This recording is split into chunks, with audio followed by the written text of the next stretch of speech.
Hello students, नमस्कार। NEET UG 2024 के application forms का हम सबको इंतजार था। आखिर वो घड़ी आ गई जिसका था हमें इंतजार, जिसके लिए तुम सब थे बेकरार, मैं भी था। हम ये देख रहे थे, बहुत दिनों से इस बात का वेट कर रहे थे कि नीट यूजी 2024 के एप्लीकेशन फॉर्म कब स्टार्ट हो, जिससे हमारी तैयारी को अंतिम रूप जो दिया जा रहा है उसको स्पीड अप किया जा सके, एक स्ट्रेटेजी फ्रेम की जा सके। तो आपके सामने मैंने स्क्रीन पे खोल रखा है NEET UG 2024 national eligibility cum entrance test UG 2024 का ब्रोशर। ये स्टेथोस्कोप आपके गले में आने वाले टाइम में होगा। मैं उम्मीद करता हूं, मेरी बहुत सारी दुआएं और शुभकामनाएं हैं। लेकिन आइए इस एग्जाम में जानने से पहले ये जान लें कि कौन से परिवर्तन हुए हैं, क्या क्या चेंजेज हुए हैं। सब बेसिक बातें हम यहाँ डिस्कस करेंगे। उसके बाद में कुछ और डिटेल वीडियोज में आप तक पहुंचाऊंगा, जिसमें हमें एप्लीकेशन फॉर्म सबमिट करने, रजिस्ट्रेशन से लेकर कंप्लीट फी प्रोसेस और जो जानकारियां आपको जरूरी है उन तक। लेकिन एक बार अभी ब्रीफ इसका ले लेते हैं, क्या क्या बदला है, सिलेबस में क्या चेंज हुआ है, पैटर्न में क्या चेंज हुआ है, पेपर में क्या चेंज हुआ है। तो जो चेंजेज हैं उन पे स्पेशली हम फोकस रहते हैं और उसी पे हम देख लेते हैं। तो देखिए, ये नीट यूजी 2024 का ब्रोशर मैंने आपके सामने खोल रखा है बच्चों। 167 पेजेस का ब्रोशर है, तो इतना लंबा चौड़ा आपको नहीं पढ़ना है। तो मैं मेन जो चीजें हैं उसी पे आपको ले आता हूं। सबसे पहले इंडेक्स पे आप आइए, national eligibility cum entrance test NEET UG 2024। तो इसमें हम जो है वो एलिजिबिलिटी और क्वालिफिकेशन वाले पे सबसे पहले जाएंगे। उसके बाद में इसमें जो है वो जैसे एग्जाम मोड वगैरह ये जो दे रखा है उसको थोड़ा सा पहले देख लेंगे। उसके बाद में जो है वो आपको यहां स्पेसिफिकली पता रखना चाहिए या देखना चाहिए। अपेंडिक्स 4 में हम जाएंगे, जिसमें सिलेबस की बात की गई है। सिलेबस को यहां से थोड़ा सा डिटेक्ट हम करेंगे, क्या चेंज हुआ है या सब कुछ वैसे का वैसा ही है। कुछ इंस्ट्रक्शंस जो आपके लिए जरूरी हैं। सबसे पहली बात, नीट यूजी 2024 का एप्लीकेशन फॉर्म अगर आप भर रहे हैं तो ये कह रहा है please follow the following instructions carefully. क्या? No correction facility will be given at any stage after the registration. Registration करने के बाद किसी भी तरीके की करेक्शन फैसिलिटी नहीं दी जाएगी। तो आप ध्यान रखें, नो करेक्शन फैसिलिटी सबसे पहली और जरूरी बात आपके लिए। Be extremely careful in filling the application form. You can edit, modify any information before submitting each section. अलग अलग सेक्शन इसमें डिवाइड किए गए हैं, 3 स्टेप में रखा गया है। हर एक सेक्शन को सबमिट करने से ठीक पहले, मतलब सबमिट बटन पे क्लिक करने से पहले आप एक बार चेक कर लें, रिव्यू करें और उसके बाद सबमिट करें। Read instructions carefully about photograph, signature, left and right thumb, fingers, thumb impression and the certificate before uploading। जो डॉक्यूमेंट्स आपको अपलोड करने हैं उनके बारे में बात की जा रही है। इसके अलावा आपके जो फोटोग्राफ्स हैं, सिग्नेचर हैं, लेफ्ट और राइट थंब इंप्रेशन है, उन सबको भी केयरफुली आप जो है वो एग्जैक्टली अपलोड करें। उसके बाद लिखा है mobile number and email ID. बच्चों ये मैं स्पेशली आपसे कहना चाहूंगा, ये बहुत ज्यादा जरूरी चीज है। ईमेल आईडी और मोबाइल नंबर ये लास्ट तक काम आता है बच्चों। जब तक आपका रिजल्ट आएगा और उसके बाद भी काउंसलिंग प्रोसेस तक भी ये काम आता है। तो मोबाइल नंबर वो ही आप अपडेट करें, मम्मी का, पापा का या किसी घर के किसी मेंबर का, अपना खुद का वो ही मेंशन करें आप मोबाइल नंबर और आईडी, मेल आईडी जो एक तरीके से फंक्शनल हो, जिसको आप टाइम पे चेक करते रहें, टाइम पे आप जिसको देखते रहें। क्लियर? और जिसके थ्रू आप ओटीपी वेरिफिकेशन लेकर वो ही करें। तो mobile number and email ID need to be verified through OTP. Please understand that is very important step. ये बहुत ज्यादा इंपॉर्टेंट स्टेप है। Choose question paper medium carefully as it can not be change at the later stage. एक medium जो है वो आपको choose करने में बहुत सावधानी रखनी है, वो किसी भी स्टेज पे चेंज नहीं होगा। ध्यान रखिए, बहुत साफ लिखा है पेपर का मीडियम क्या हो। आइए आगे चलते हैं। सबसे पहले ये आ गया पीले वाला पन्ना, important notification and dates at a glance. Online submission application form की 9 फेब 2024 9 मार्च से शुरू हो गया है, 9 फरवरी से बच्चों शुरू हो गया है, 9 मार्च तक रहेगा। और ये देखिए आपके सामने वो ही है, कुछ बदलाव इसमें मुझे ज्यादा नहीं लग रहा है, फिर भी जो चीजें हैं उनको डिस्कस कर लेते हैं। तो आज से ही ये शुरू हो गया शाम 5 बजे से और ये 9 मार्च तक रहेगा। Last date of the successful transaction of fee through credit card, debit card, net banking और यूपीआई, ये 9 मार्च 2024 दोपहर तक रहेगा। माफी चाहूंगा 11:50 PM तक दे रखा है आपको। तो ये आप कह सकते हैं बच्चों शाम रात तक रहेगा। फी पेबल कैंडिडेट कैटेगरी अलग अलग आपको दे रखी है। जनरल कैंडिडेट पहले भी 1700 रुपए थी, अब भी 1700 है। General EWS, OBC, NCL 1600, SC ST, PW और थर्ड जेंडर 1000। अच्छी बात लगी मुझे एक कि थर्ड जेंडर इसमें मेंशन किया गया, सबको अधिकार है जीने का। उसके बाद announcement of the city of examination to be intimated later on the website, ये बाद में आता ही है। एडमिट कार्ड डाउनलोड किए जाते हैं। कब आएंगे ये भी वेबसाइट पे आता है। 5 मई को एग्जाम है, 5 मई को वो है जो आपको बताना है।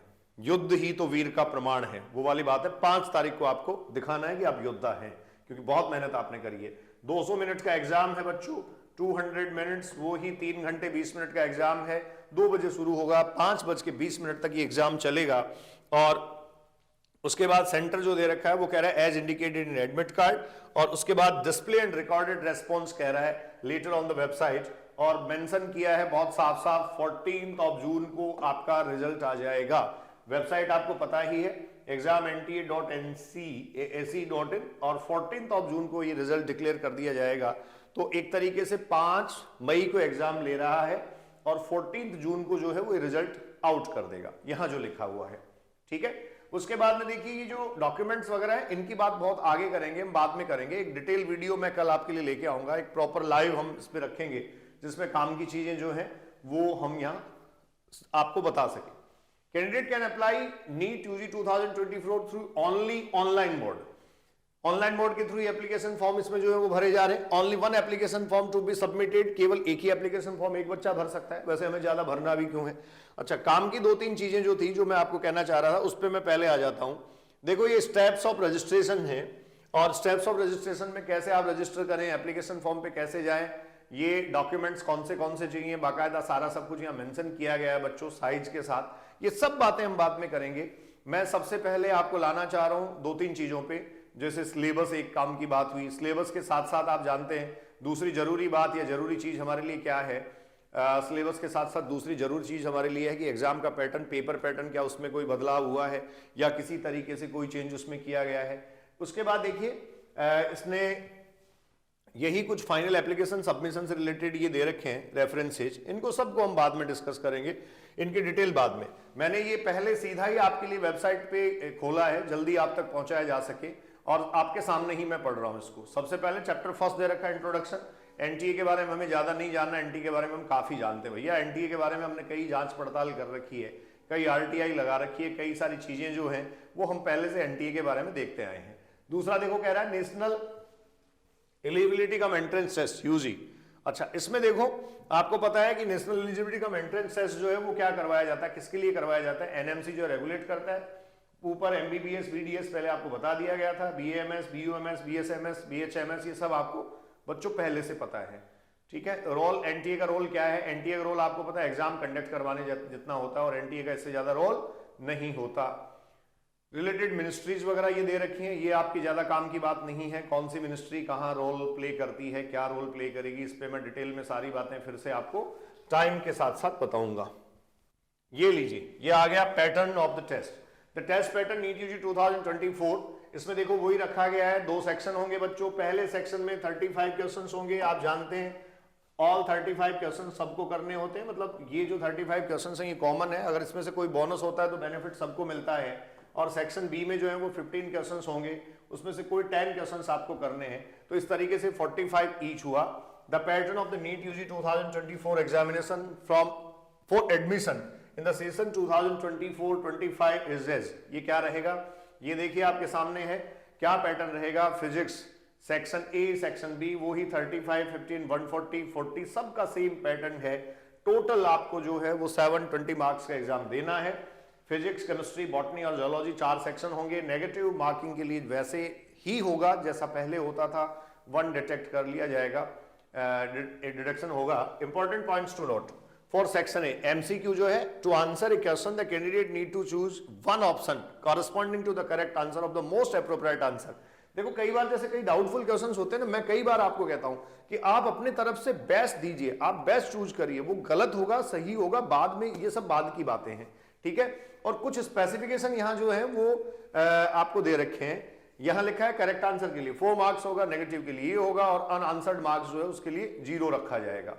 सेक्शन बी का जो एमसीक्यू है, there will be also negative marking for section B, और सेक्शन बी में भी देखो सेम वही होता है, 4 नंबर का एक क्वेश्चन होता है। हाँ, सेक्शन बी का जो क्वेश्चन है ये लिखा है if a question is found to be incorrect or the question is dropped then the 4 marks will be awarded all those who have attempted the question। Section B में benefit या bonus का फायदा आपको तभी मिलता है जब आपने उसको अटेम्प्ट लिया है या उसको अटेम्प्ट किया है। मोड ऑफ एग्जामिनेशन बच्चों, जैसा मैं कह रहा था, आज क्लास में भी कह रहा था, पेन पेपर मोड पे होगा, यही लिखा हुआ मिलेगा, वही मिलेगा, पेन पेपर मोड, कोई चेंज है नहीं। ड्यूरेशन ऑफ टेस्ट आपको पता ही है।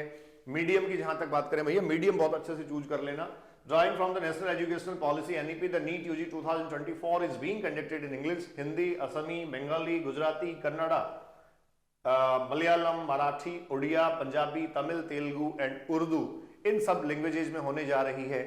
इंग्लिश मीडियम के बच्चे इंग्लिश चूज करते ही हैं, बहुत सारे ऐसे भी होते हैं द्विभाषी या बाइलिंगुअल होते हैं, तो वो हिंदी चूज करते हैं, जिससे बाइलिंगुअल पेपर मिल जाता है उनको, इसके साथ साथ इंग्लिश का पेपर भी मिल जाता है। ठीक है, कॉम्बिनेशंस भी आपको अलग अलग दिए जाएंगे, ध्यान रखें। Option of medium of question paper should be carefully chosen by filling the application form, the option once chosen can not be change. आप जो भी भरेंगे वो ऑप्शन जो है वो चेंज नहीं होगा, मतलब पेपर का। ये दोनों बातें ध्यान से सुन लीजिए। Candidate opting English would be provided test booklet in English only, candidate opting for Hindi would be provided a bilingual test booklet in English and Hindi. बहुत साफ साफ लिखा है। अगर आप हिंदी मीडियम भरते हैं, तो आपको क्या करना है बच्चों, आपको दोनों बुकलेट, मतलब बाइलिंगुअल बुकलेट मिलेगी। तो मेरी जैसे कुछ थोड़ा बहुत हिंदी जानते वाले लोग अगर हैं, या द्विभाषी आप में से कुछ हैं, तो वो हिंदी मीडियम ऑप्ट करें। इससे आपकी शान में कोई ऐसा नहीं है कि कोई सितारे कम हो जाएंगे। हिंदी भर ले, दोनों आपको मिल जाएगा, बाइलिंगुअल टेक्स्ट बुक मिलेगी। रीजनल लैंग्वेज कोई अगर आपकी है तो आप जानते ही, वो आपको फिल करनी ही है। इसके बाद देखिए, ये कॉम्बिनेशन दे रखा है, इंग्लिश सभी सेंटर पे मिलेगी, इंग्लिश और हिंदी जो है वो जितने सारे सेंटर उन पे मिलेगी। फिर रीजन वाइज मिलती है, जैसे मान लो पंजाबी अगर आपको चाहिए तो भैया ऐसा नहीं है, वो पंजाब, चंडीगढ़, दिल्ली के कुछ सेंटर, नोएडा वगैरह पे आपको दे सकता है। अब आप कहोगे नहीं हमें तो जो है वो सब जगह मिले, हाँ उर्दू सब जगह मिलेगी, तेलुगु जो है वो आंध्र प्रदेश और तेलंगाना में मिलेगी। तो इस तरीके से ये चीजें हैं, आप सब समझदार हो, इतना सब जानते हो। एग्जाम के लिए इसके सिटी और ये सब प्रेजेंट एड्रेस, सिटी वगैरह आपको पता है, ये सब आपको बाद में बता दिया जाता है और ये सब आता भी है, इसमें कुछ नया नहीं है। Eligibility and qualification for MBBS and BDS course, ये फॉर्म भरने में बहुत सारे बच्चे 12th अपीयर्ड है, बहुत सारे बच्चे जो है वो 12th पास कर चुके हैं, कुछ मेरे दोस्त जो है वो रिपीट कर रहे हैं। तो रिपीटर्स को तो सब पता होता है, इसको लेके बड़ा कंफ्यूजन होता है। बॉर्न बिफोर 31 दिसंबर 2007, 31 दिसंबर जो 2007 जो है उसको, या उसके पहले पैदा हुआ होना चाहिए। इसका मतलब आपकी डेट ऑफ बर्थ में अगर बेटा 2008 लिखा है तो आप एलिजिबल नहीं है। बहुत सीधा समझ लीजिए, आप कौन से साल का एग्जाम दे रहे हैं, 2024 का। नीट 2024 आप दे रहे हैं, आपकी जो डेट ऑफ बर्थ है उसमें 17 ईयर्स ऐड कीजिए, ठीक है, 17 ईयर्स ऐड कीजिए। जैसे 2008 में अगर मैं ये ऐड करता हूं तो 2025 आता है, इसका मतलब उसी साल आप एलिजिबल होंगे। बहुत सीधा फॉर्मूला है, जिस साल आप अपीयर होते हैं एग्जाम में उस साल के 31 दिसंबर तक आपकी एज 17 साल होनी चाहिए। तो ये ध्यान रखें, ये चाहे जनरल के कैंडिडेट हो, ईडब्ल्यूएस हो, एससी, ओबीसी, सबके लिए ये जो है वो एक ही जैसा होता है। इसके बाद आप अगला देखेंगे, upper age limit according to the lower age limit, तो ये होगी अपर एज लिमिट। आपको पता है कोई अपर एज लिमिट नहीं है। 2022 का एक जो रिवाइज नेशनल पॉलिसी का जो डिसीजन था उसके according there is no upper age limit, कोई भी दे सकता है एग्जाम, कोई भी चाहे वो एग्जाम दे सकता है। हाँ जी स्टूडेंट्स, तो ये देखिए ये सिलेबस है इसमें, और सिलेबस फॉर नीट यूजी 2024, तो जैसा सिलेबस हमने पहले देखा था वो ही सेम, ये इसने भी कमाल कर दिया यार, वो का वो पीडीएफ अपलोड किया। इसको थोड़ा सुंदर तो बना देते, थोड़ा अच्छा तो बना देते, वैसे का वैसा है। जैसे मैं सीधा बायोलॉजी पे आ जाता हूँ, ये बहुत वायरल हुआ था, खूब घूमा था लोगों के पास और खूब जो है वो चर्चा में रहा था। खैर ये एक अच्छी बात हो गई कि ये कंट्रोवर्सी पूरी तरीके से अब खत्म हो गई है। कौन सी कंट्रोवर्सी खत्म हो गई? ये कंट्रोवर्सी खत्म हो गई कि हाँ इसमें जो सिलेबस आएगा, जैसे मैं कई बार आपको कहता था कि एप्लीकेशन फॉर्म में फाइनली जो सिलेबस आएगा वो सिलेबस जो है वो फाइनल मान के चलिए आप, क्योंकि इधर उधर कई वेरिएशन थे, लेकिन एनएमसी ने सबसे पहले अपडेट किया था। फिर उसके बाद में देखो एनएमसी के बाद जो है वो आपको पता है एक एनटीए ने भी जो है वो एक नोटिस निकाल के ये कंफर्म कर दिया था। तो देखो वही सब है, what is living, biodiversity, need classification, ये सब जो है इसमें देखिए बच्चों वो जो है वो टेक्सोनॉमिकल टूल्स जो है वो हटा दिए गए थे। इस तरीके से आपको सारी चीजें पता है ना, स्ट्रक्चरल ऑर्गेनाइजेशन में ये सब फैमिलीज ऐड की हुई हैं। तो यहाँ मालवेसी, क्रूसीफेरी, लेग्यूमिनोसी, कॉम्पोजिटी, ये सब आपके सामने है। और आपको ये पता है कि इसके अलावा जो सोलेनेसी है वो इसमें नहीं है, लिलिएसी इसमें नहीं है, जो हमें सिलेबस में या पुरानी एनसीईआरटी में दे रखी है। खैर आपको रिस्क नहीं लेनी है, छोड़ना कुछ नहीं है। इसी तरीके से ये सारा लास्ट तक अगर आप देखेंगे तो प्लांट फिजियोलॉजी में वो 3 चैप्टर जो है वो हटा दिए गए हैं। तो इस बार ये मान के चलिए, मुझे अब ये पक्का लग रहा है, पूरा लग रहा है, कंफर्म लग रहा है ये मुझे, कि जो डिलीटेड पोर्शन है उससे सवाल आने की संभावना न के बराबर हो गई है। और अगर डिलीटेड पोर्शन से कुछ आता भी है, मान लो एग्जामिनर पे डिपेंड करता है ना, एग्जामिनर का अपना मूड होता है, एग्जामिनर का अपना एक एटीट्यूड और माइंडसेट होता है, तो वो आपको सेक्शन बी में सवाल ये दे सकता है।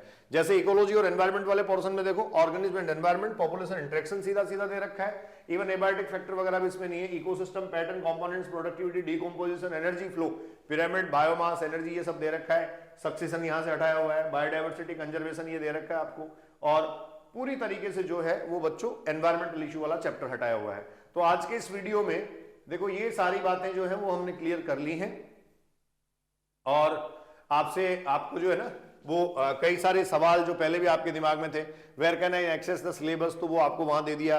There is any change in the syllabus, तो वो कह रहा है हाँ सिलेबस रिड्यूस किया गया था, और इस सिलेबस में भी कई सारी बातें जो है वो कही गई थी कि कोर कॉन्सेप्ट पे फोकस किया गया। देखो इसको बहुत लोग जो है वो इस चीज को थोड़ा सा स्पेसिफिकली डिटेक्ट कर रहे थे कि कोर कॉन्सेप्ट पे फोकस किया गया, साहब सिलेबस में लिख दिया गया तो पेपर के लेवल में कोई बड़ा बदलाव आएगा। ये कोर कॉन्सेप्ट में लिखा गया है, ये बहुत पहले नोटिफिकेशन आ गया था।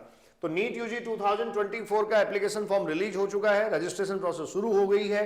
आपको रजिस्ट्रेशन करने का मौका, मतलब एप्लीकेशन फॉर्म भरने का मौका मिलेगा 9 मार्च तक, 1 महीना पूरा टाइम दिया गया है। 5 मई को एग्जाम है, 14 जून को धमाका रिजल्ट आएगा, खूब खुशियां मनाएंगे हम सब ब्लॉग मिलकर, क्योंकि हमने खूब मेहनत करी है। तो एक बार आप तक ये इंफॉर्मेशन पहुंचानी थी, तो एक ये ब्रीफ वीडियो मैंने आप तक पहुंचाया है। अब मैं इसके बाद स्टेप बाय स्टेप जैसे रिक्वायरमेंट होगी, जैसे आपकी क्वेरीज आएंगी, जैसे आपकी रिक्वायरमेंट बनेगी, उसके हिसाब से आप तक पहुंचता रहूंगा। मैं MM बलडोदिया अभिव्यक्ति के माध्यम से आपसे मुखातिब हो रहा था। ऑथेंटिक इंफॉर्मेशन के लिए जुड़े रहिए, authenticity is our priority. Thanks a lot.